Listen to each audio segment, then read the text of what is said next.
In this lesson, we will cover Unit 7, Section 7.6, Properties of Systems of Linear Equations.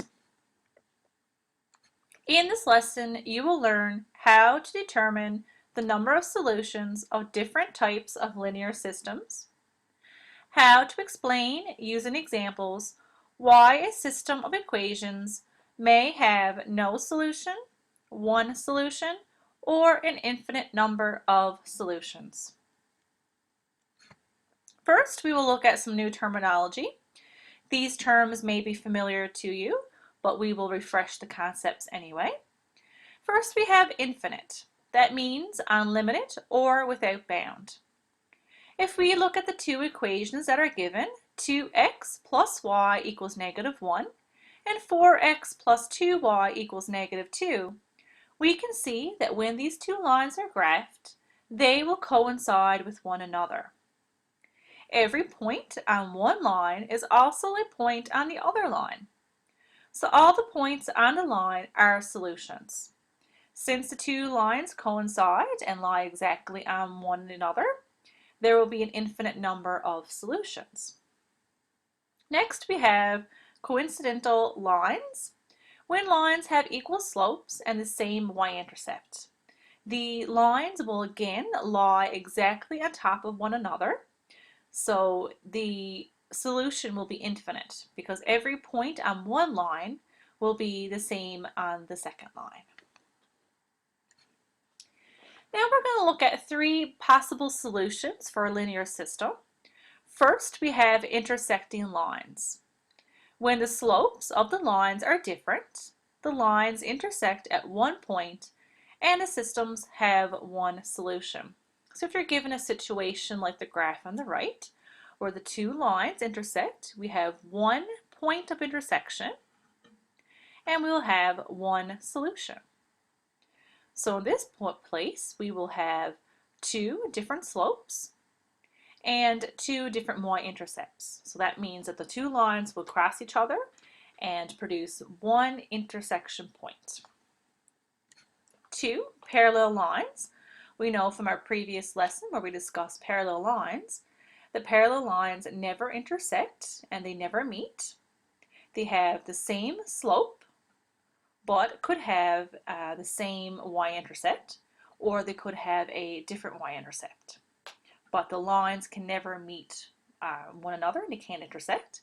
So when the slopes of the lines are the same, but the y-intercept is different, the two lines will never intersect and the system has no solution.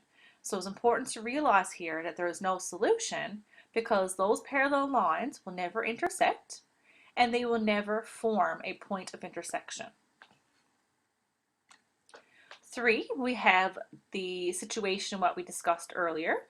When the slopes of the lines and the y-intercept is the same, the two lines are identical and the system has an infinite number of solutions.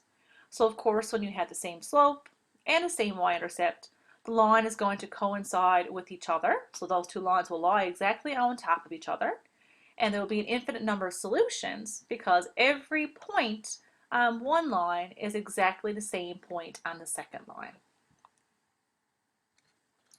So what happens when we're trying to determine these three situations? How do we go about that? And there are several different methods. First, by graphing the linear system, you can easily tell by looking at the graph, whether you graph it yourself using algebraical steps or you use some kind of graphing technology. You can see if it's intersecting lines, parallel lines, or lines that coincide. So you'll easily see from the graph what the situation is, then decide from there the number of solutions. If you don't want to use a method of graphing, you want to use something that's a little bit more concrete and you want to use an algebraic method, you can use the slope and the y-intercept of each equation to determine the number of solutions of the linear system. So if you are given two equations, you can look at those equations. You can rewrite them in the slope-intercept form, y equals mx plus b, where of course m is your slope and y-intercept is the b. So once you rewrite both of those equations, then you can compare and contrast to see if they're the same slope, different slopes or what is going on there in that situation. And of course, if the equations are equivalent, if they're the same, the graphs overlap one another, resulting in an infinite number of intersection points. So we're trying to decide here if there will be an intersection point of the lines, will there not be, or will there be an infinite number of intersection points. So there's always three situations that we have to conclude. So in summary, to determine the number of solutions in a linear system, you have two basic steps. First, you can compare the graphs of the situation and of the equations. If you don't want to use a graphing method, of course, you can look at the equations themselves.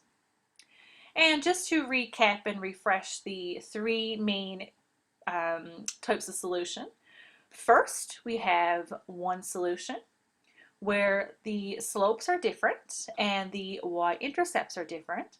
The lines have to intersect and form an intersection point for one solution. Or second, you could have parallel lines where the slopes are the same and the y-intercepts are different. The lines will never intersect, therefore there will be no intersection point and there will be no solution. Or lastly, of course, you can have the same slope and the same y-intercept where the lines will coincide and they'll have an infinite number of intersection points.